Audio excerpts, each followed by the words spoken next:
1 minus 7 equals negative 6. And inside this parenthesis we have 4 minus 7, which equals negative 3. So negative 6 times negative 3 gives us positive 18. But this answer is not correct, because according to the order of operations, first we have to do parentheses, then exponents, then multiplication or division, and finally addition or subtraction. Remember that multiplication and division have equal priority and we have to work from left to right. And the same applies to addition and subtraction.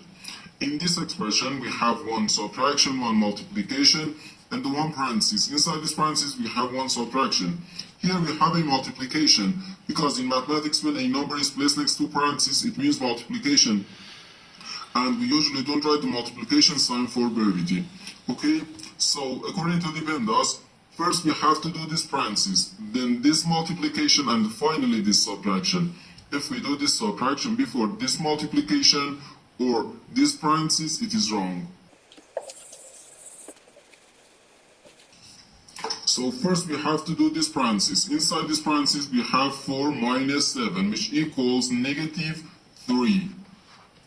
Okay, so 1 minus 7, then times negative 3. Now we have one subtraction and one multiplication.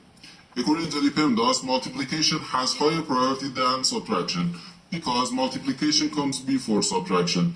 So here, first we have to do this multiplication. 7 times negative 3 gives us negative 21. So 1 minus negative 21.